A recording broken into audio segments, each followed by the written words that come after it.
আসসালামু আলাইকুম রহমতুল্লাহি বরকাতুহ। অনেকদিন পর আবারও আপনাদের সামনে জরুরি বাক্য নিয়ে হাজির হলাম। আজকে খুব জরুরি বাক্য নিয়ে হাজির হব, খুব জরুরি।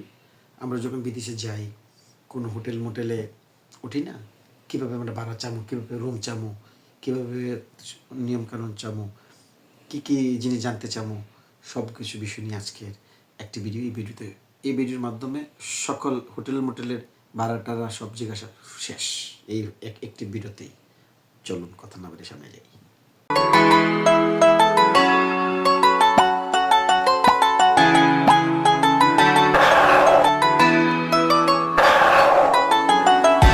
হ্যাঁ দর্শক, মনে করেন আমরা কত বেড়াতে গেলাম, কোনো দেশে গেলাম, ধরুন আমাদের বাংলাদেশে আমাদের কক্সবাজার গেলাম, কুয়াকাটা গেলাম, তারপরে জাফলং গেলাম, গিয়ে আমরা একটা হোটেল নেব, তাই না? আমরা হোটেলের সামনে যাব, গিয়ে রিসেপশনে যাব, গিয়ে বলবো আমার একটা রুম দরকার। কি দরকার? আমার একটি রুম দরকার। আমরা ইংরেজিতে কীভাবে বলবো? তাহলে আজকের বাক্য হলো আমার একটি রুম দরকার।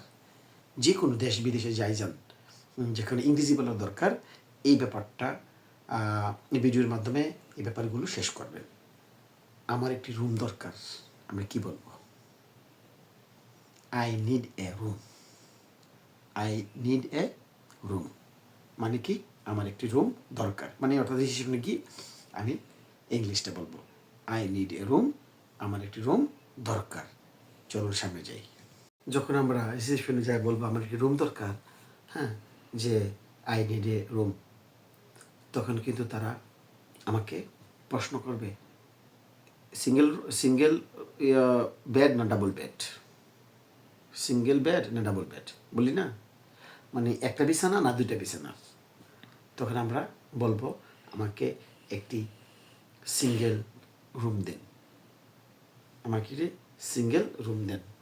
তাহলে I need a single room, এতটুকু চলবে।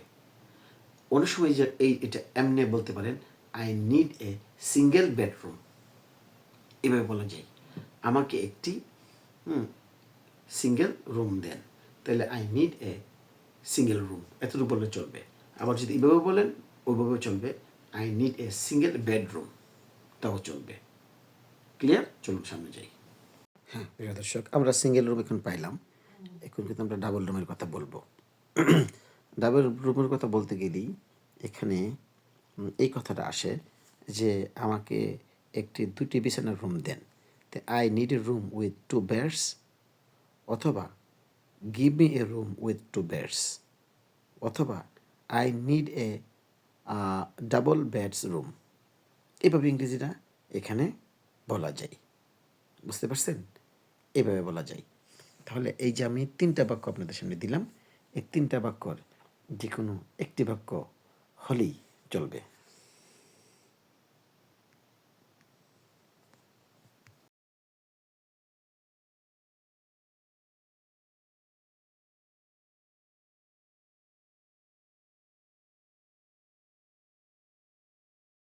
এখন আমার একটা রুম হোক, একটা বেডের রুম হোক, ডাবল বেডের রুম হোক, কোনো অসুবিধা নাই। এখন কিন্তু প্রশ্ন আসে, তে রুম টুম দেখাইলো, এখন আমি বলবো একদিনের ভাড়া কত? আমরা যখন একদিনের ভাড়া পাবো তখন কিন্তু আমরা যতদিন থাকি আমি আমার আয়ত্তের মধ্যে খরচটা হয় কিনা আমরা বুঝে নেব। কথা ক্লিয়ার? তাহলে আমরা বলবো একদিনের ভাড়া কত, জিজ্ঞাসা করি না, what is the rent, what is the rent for 1 day, what is the rent for 1 day মানে কি একদিনের ভাড়া কত, what's the rent, what's the rent, আমি আসলে উচ্চারণটা বাংলাদেশের মতো আগে করি, হোয়াট ইজ দ্য, মানে what is the rent for 1 day, অর্থাৎ একদিনের ভাড়া কত। What is the rent for 1 day, একদিনের ভাড়া কত। কথা ক্লিয়ার? যদি বলি what is the rent for 2 days, what is the rent for 3 days, ওই ফরের পরে যে সংখ্যাটা, এই সংখ্যাটার সাথে শুধু চেঞ্জ করতে 1 ডে 2 ডে 3 ডে, যদি 1-এর পরে যাতে ডের সাথে এস লাগিয়ে দেবেন, days, 2 days 3 days 4 days 5 days. কথা ক্লিয়ার? এখন বিদেশিরা এই বাক্যটাকে কীভাবে বলবে?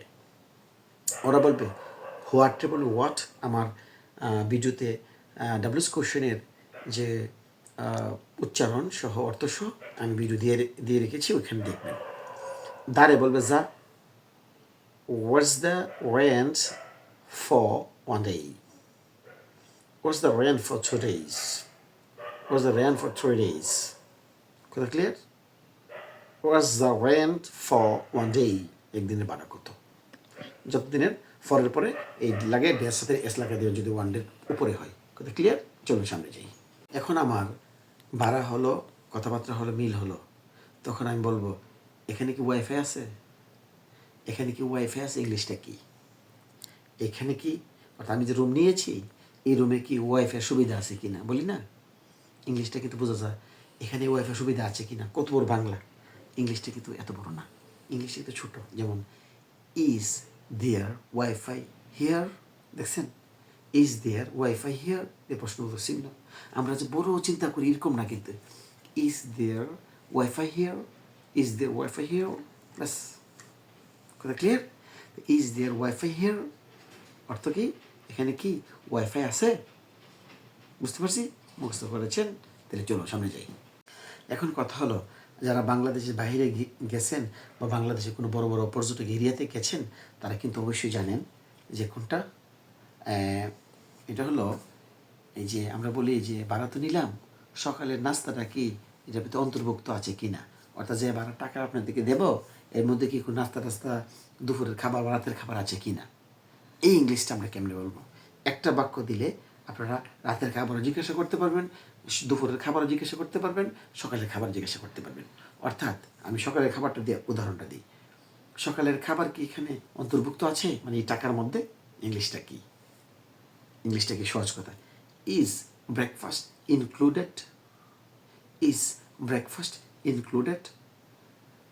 সকালের নাস্তা কি এই টাকার মধ্যে অন্তর্ভুক্ত?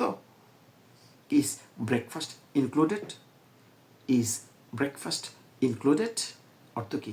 সকালের নাস্তা কি এই টাকার মধ্যে অন্তর্ভুক্ত করা আছে? যদি বলি দুপুরেরটা, তাই ইজ লাঞ্চ ইনক্লুডেড? দুপুরের খাবার কি অন্তর্ভুক্ত করা আছে? যদি রাতেরটা জিজ্ঞাসা করি, ইজ ডিনার ইনক্লুডেড? রাতের খাবার কি অন্তর্ভুক্ত আছে? আপনারা সহজে বলতে পারবেন। কথা ক্লিয়ার? শিখেছেন? তাহলে চলুন সামনে যাই। এখন এই ভাড়ার মধ্যে সকালের খাবার অন্তর্ভুক্ত করা না দুপুরের খাবার অন্তর্ভুক্ত করা, রাতের খাবার অন্তর্ভুক্ত করা আছে কিনা নাই, এই কথা শোনার পরে আপনি রুম দেখবেন, দেখে বলবেন যে হ ভাই রুমটা পছন্দ হয়েছে, একটু পরিষ্কার করে দিন, রুমটা একটু পরিষ্কার করে দেন। কথা বলি না? দয়া করে রুমটা একটু পরিষ্কার করে দেন। ইংলিশটা কি? Please clean the room, please clean the room অর্থ কি? দয়া করে রুমটা একটু পরিষ্কার করে দেন। প্লিজ ক্লিন দ্য রুম, দয়া করে কী করবেন? রুমটা পরিষ্কার করে দেন। প্লিজ ক্লিন দ্য রুম, দয়া করে রুমটা পরিষ্কার করে দেন। কথা ক্লিয়ার?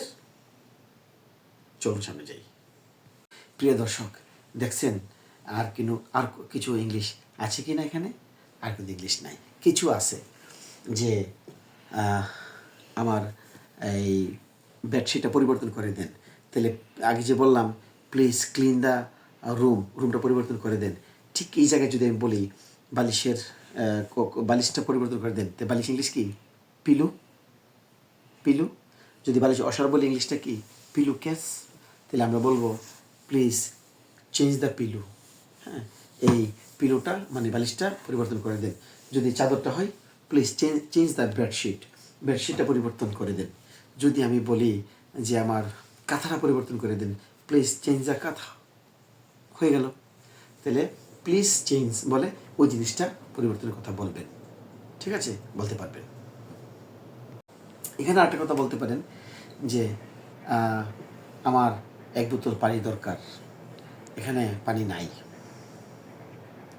পানির বোতল তো অন্তর্ভুক্ত, তাই না? পানি আপনি রুমে গেলে 1 বোতল পানি দিবে, সাবান দিবে, শ্যাম্পু দিবে, এরকম দিবে। তাহলে আপনি বলবেন কি না কই, আই নিড এ বোতল অফ ওয়াটার, আই নিড এ বোতল অফ ওয়াটার, 1 বোতল পানি দরকার, আপনি পানি দিয়ে যাবে। বা আই নিড এ সোপ, এক সাবান দরকার। আই নিড শ্যাম্পু, আমার শ্যাম্পু দরকার। আই নিডের পরে ওইগুলো আপনি বলে দিবেন। তাইলে হয়ে যাবে। চলুন সামনে যাই। প্রিয় দর্শক, এতক্ষণ কিন্তু আমি কী ইংলিশটা বলবো এই কথা কিন্তু আমি শুনছি, কিন্তু ওই ফেরত যে কী ইংলিশগুলো আসবে এটাও কিন্তু আমি দিয়েছি। তাহলে আজকের ভিডিওটা হবে হোটেল পর্ব 1, কালকে হবে হোটেল পর্ব 2। দিলে কোশ্চেনটা কী হবে আমি বলার পরে ওইখান থেকে কী কোশ্চেন আসে এই কথাগুলোর প্রশ্ন এবং উত্তর কালকে ইনশাল্লাহ দেবো। তাহলে ভালো থাকবেন, সুস্থ থাকবেন, সবাই শেয়ার করবেন ইনশাআল্লাহ।